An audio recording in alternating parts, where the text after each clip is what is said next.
Welcome to What the Health? The podcast where anything health is fair game. There's a lot of garbage advice and misinformation out there that can leave you feeling stumped and stuck. Together, let's sift through the sea of BS and find the best ways to get healthy and stay healthy.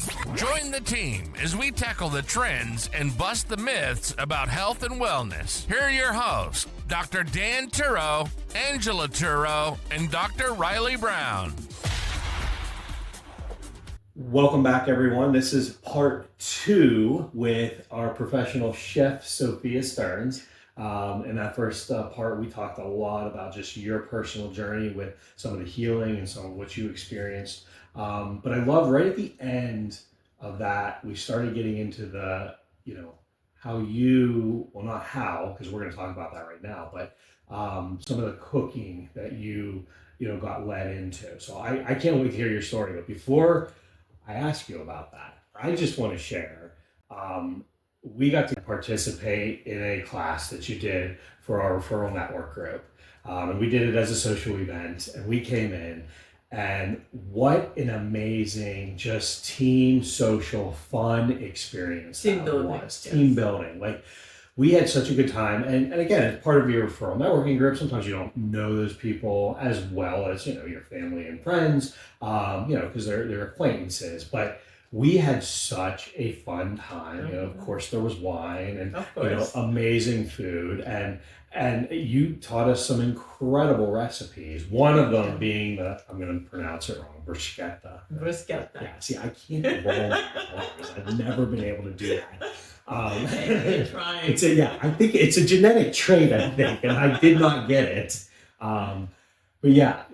And Erin, my wife, she made me make it like 2 or 3 nights in a row after. It was incredible. So, yes, I need to do it again. But yeah, taking your class was so fun. So, I really tell anyone who, and she's not paying me for this, but I tell anyone who, has an opportunity to, go to your house and, or you do cooking in other areas? I do go to people's homes or wherever they want to have actually hold a class. Absolutely. So it's such a good experience. Team building, if you've got it's very popular. If you've got a small business or, you've got, a team that just wants to, get together. I have doctors, lawyers, financial advisors, you name it. Yeah. So what a fun experience that was. And we definitely plan to come back. So tell me, how did you become Chef Sofya? So I started my business 10 years ago.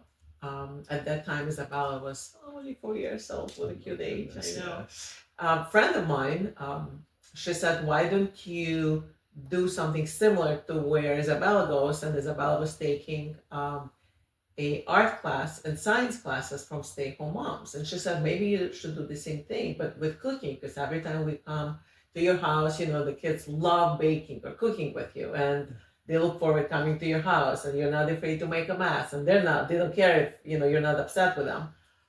Do something with kids, because you speak all those languages, and Isabella is fluent in different languages, in Russian, and she loves classical music, and I want my kids to be loving that as well. And I said, well, I don't think so, but thanks. I'm not even going to think about it.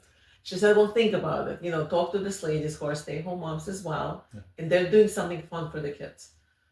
So I emailed them and I said, do you mind if I have your email list? I'm thinking of maybe doing a cooking class, and I don't want to step on anyone's toes. However, perhaps I could do something like that. And they said, absolutely, here's the email list. So I did my first class at the Cider House of Treesdale Community Center. And before the class was over, the moms were saying, well, what is the email again? Or what is the name of your business again? We cannot find your website. And when is that next class? I think we missed something. And I said, well, to be honest, I don't have any of it because this is my first class and I'm not really sure if I'll continue with it. They said, oh my God, absolutely, you have to continue.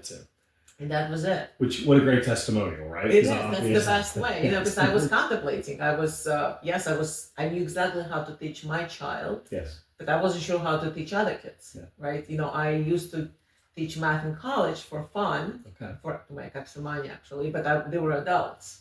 I didn't know how to teach kids, right? It was just all new to me. Yes. So that was it. And then half a year later, or perhaps 9 months later, somebody wrote a article about me, about my cooking classes, because they're so different.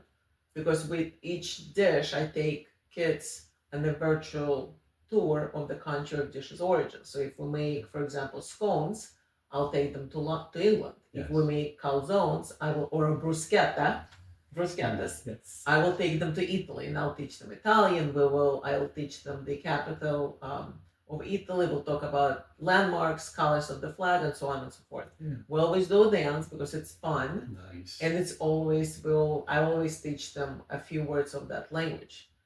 Because the importance is, why wouldn't you want to know where your favorite dish is from? If you love sushi, why wouldn't you want to know how to say a few words in Japanese? Yeah.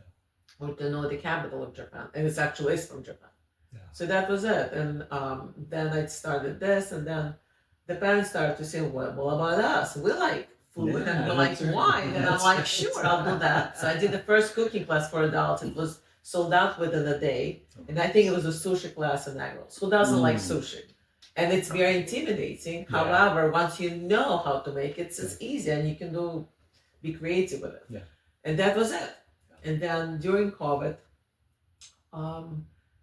I lost my business overnight, as a lot of businesses, but I felt very blessed because my husband still had a job and we had a roof over our heads. And we were okay, and I always said, as long as we're healthy, we're okay. We will make it. Yeah. It's only temporary. The normality will come back, and that's it, obviously. Yes. I was watching the news. I had nothing else to do, obviously. Isabella was in school, virtual school, and I saw the most compelling interview was done by Richard Engel. He's an NBC correspondent. He does a lot of international. He goes to a lot of war sites, actually. Okay. He had a child with Brad's disease, and usually, and I googled it up, it's usually for girls. Yeah. And it's detected when they're older, maybe like 2 or 3 years old. Yeah. He had a boy, and it was detected right away when he was an infant. Okay. And he said everyone is saying now that they're all depressed and we cannot really don't see anyone, and we're inside of our homes. But he said, think about it. We can still talk to each other, right? We can communicate. However, for my child, all this PT we did, he's regressing now faster than we possibly could. Mm. And I said, I'm not doing anything. Might as well reach out to the organizations who work with disabled. Maybe I can do something. And I emailed, and for weeks and weeks, I was emailing and calling and leaving messages for organizations. Unfortunately, they're all shut down as well. Sure. One place did call me back, NATS. It's a National Down Syndrome Organization out of Chicago. Okay. And they said, Sofya, we would love to work with you, but we don't have any funds. And I said, I'm not looking for funds. I'm going to help you. Mm. And that was it. I started working with them. A few years back, they told me that I actually saved their lives, which I had no idea. I was doing my thing once a month. We would get together. I would have my chef's coat on or a cute apron with little pizzas on it. Yeah. I wore Uggs as my shoes, and I was comfortable. It was a Zoom class. Nobody saw me right from the waist down. Yes. And we had fun. We would make dishes. I would send them a list with ingredients and supplies they need, and I still work with them, actually. And they would prep everything, and we would just make a dish, and we would eat. Some people had a glass of wine. I was like, heck, I'll have a glass of wine as well with you. So we did like a virtual happy hour kind of deal. It was amazing, and I still do that with them. And I love working with them. And it makes me happy that I actually saved someone. And then I said, well, okay, so I live in Pittsburgh. Why don't I help and do the same thing with Pittsburgh? So I work with Autism in Pittsburgh, and I work with DSAP, Down Syndrome Association in Pittsburgh. Mm-hmm. And then I started working with families who are touched by cancer, and I work with Cancer Bridges. And then I started working with, it's called Connecting Champions. They are children who have a passion of some sort. So the person I work with, she has passion for cooking. Okay. But those are the kids who have cancer or developed cancer. In addition to the person I work with, Joy, she's amazing. I love that girl. She's 18 years old. In addition to her having cancer when she was little, she also has Down syndrome. And I know how to work with her because I'm a pro. I love working with those families. They're the most appreciative kids and young adults and I know I can help them. Did I know I can work with those communities? I had no idea. It just kind of fell on me, like my business. Well, and again, that's such an amazing story because you just you could feel that it just hit you. Obviously there was downtime in there because of the pandemic, so probably just thinking like, how can you help? And that story hits you, and then the big thing that a lot of people don't do, they'll feel that stirring inside them, but then they won't act on it. Right. Like, I applaud you for going and acting on it. I feel like this is my passion now. I also started for a few years now. I've been working with Passman Hospital Foundation, Bridge to Hope, and they're the families who have addicts in their families. And the stories I hear, and I'm very touched that those people open up to me and they tell me why they ended up in this class. And they said, "We love you, Chef Sofya. I'm glad I'm in this class. However, there's a downside for it because they have a child or a loved one with addiction."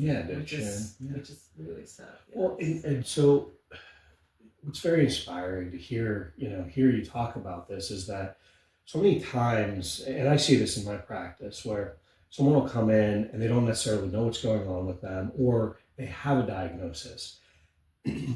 That diagnosis becomes their identity. Their identity. You're seeing the humanity in people. You're seeing right through that. And again, it doesn't mean that you don't address, certain challenges that come with, a diagnosis. Again, my wife and I, we have our second son has Down syndrome. He's 10 years old. And we actually were very blessed that we got an after birth diagnosis. So Sammy came into the world, and it was 2 or 3 months before he was officially diagnosed. There were signs, and people brought stuff up to us like maybe this is he could have it, but we didn't rush to go and get him tested because again he was eating well. Again, we're very blessed. Other than a couple minor things, he was very healthy, and so we got to learn, enjoy him without embrace him, without a label, embrace him and his humanity, as a new baby, not with the identity label. Absolutely. And it's just a label. Yes, it's sometimes some cases are more severe than others. Sure. And yes, it is very, when I started working with them, I was heartbroken, to be honest, for a few months, just because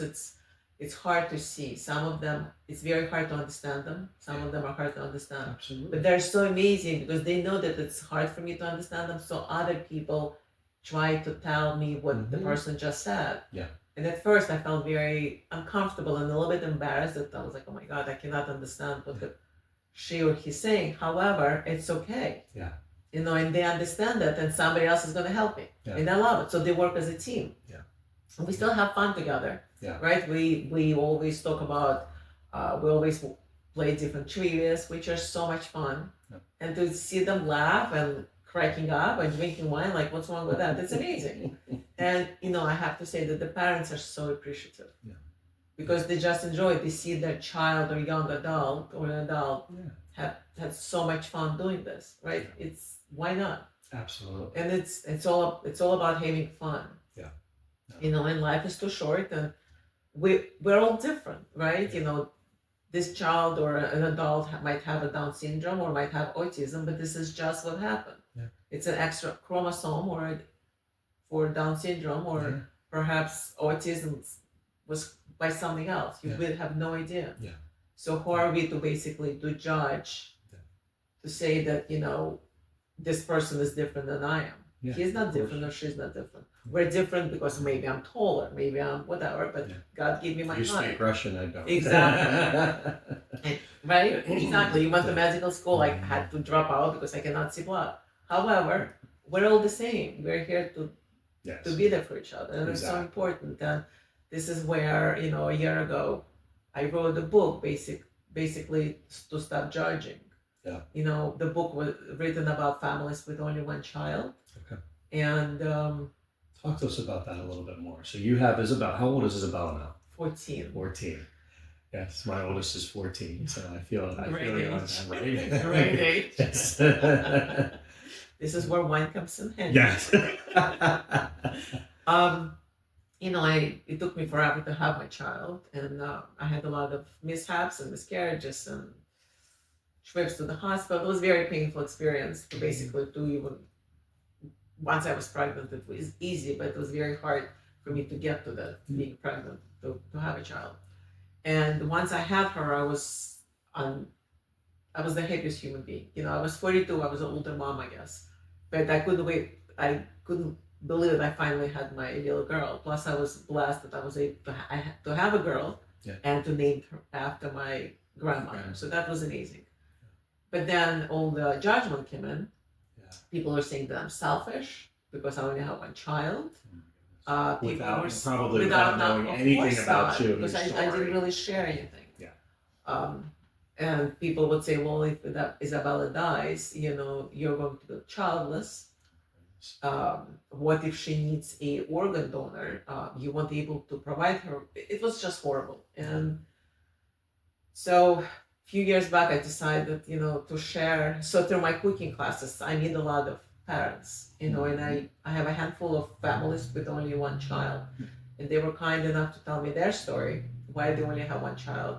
Some families adopted their kids, some families use the egg donor, sperm donor, you name it. So I knew all the stories. And I talked to my editor because I had another book in mind. And I said, why don't I write this book? What do you think of this subject? It's just that it's brilliant. Nice. So the book is really about families, 41 families with only one child. And it talks about infertility.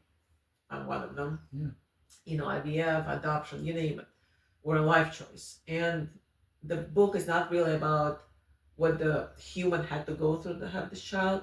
It's about judgment, to stop judgment. Don't ever judge a book by its cover. Don't ever judge a family for the decision they have made. And what makes me sad is that, for example, you're in a setting, you're in a restaurant, and you see this child having a tantrum. You automatically assume that the parents are crappy parents. And they allowed their child to have a tantrum, and the other people are trying to enjoy their dinner or lunch. However, did you ever stop and think? Perhaps the child has a disability. Did you ever stop and think? Perhaps a child is coming down with something. Did you ever stop and think that those parents are as embarrassed as you would think they are, but there's nothing they can do about it? And perhaps this is the first outing in so long that they decided to take this child out. Did you ever stop and think this child, no matter what he looks like, it's their pride and joy? But people are so quick to judge. And this book is, it's doing, I never thought where this book will take me, but I've met so many. I already had 4 book signings, and I get about 25 to 30 people per book signing, and people open up and they talk about their lives. And it's not just the families with one child, it's families with 7 kids. And those families here, well, don't you know there's a TV? Like, basically 7 is enough, but why are you judging a family of 7 kids? Perhaps you're jealous, perhaps you're envy, perhaps you're not happy with your life. There's always this, but don't ever judge, basically. And the same thing when I work with those families who have disabled in their family. They have a lot of judgment coming their way. But the saddest part is, I think every family has in the back of their mind, what will happen to my baby once I'm gone? It doesn't matter how much money in the bank you have. It doesn't really matter what you have materialistically for the child, for that human. However, the relationship is going. And the child with a disability might be left alone, right? And I learned this from listening to other families, and I feel extremely blessed that those families open up to me, and those families give me a chance to teach their loved ones. What I know, what I do the best now, we make amazing food, bruschettas. Yes. Just listen how the way I'm saying it. Yes, I'm gonna get it. And we dance and we learn languages. And some families are might not have a chance to travel internationally. However, through my cooking, I take them to those places. Yeah. And it makes me happy. That's such an inspiring story. And so let me ask you this, because you shared a little bit in the last part about, because of your experience with some of the bullying, and when you teach a class with kids, they you can really recognize where that bullying is taking place and call it out.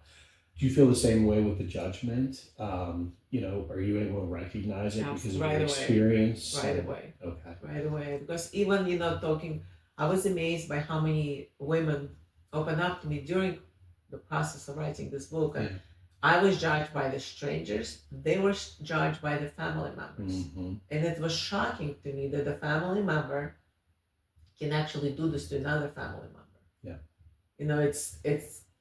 It's just not acceptable. And when I hear, even anywhere you go and you hear the way people talk to each other, even in a business setting, I call this, well, first of all, toughen up, buttercup. Things are, life is not easy. No, it's it's okay to hear negative things pointed at you. It's okay, but it's the way they're said as well. Yeah. Right? If you're wrong in something, I'm allowed to call you out on that. Absolutely, I'm allowed. If you're not doing something right. But I think it's the intonation, and I think it's the way we say it. Because I think it's important. Yeah. Like I always say, we're not perfect. And if I'm doing something wrong, or if my dish doesn't taste as good as it should, I want somebody to tell me that. But it's the way you're going to say it to me, right? Just say that perhaps, you can add more salt, or we can add some of this, or whatever. That's a simple example. Yeah. But it's the way it's said. Yeah.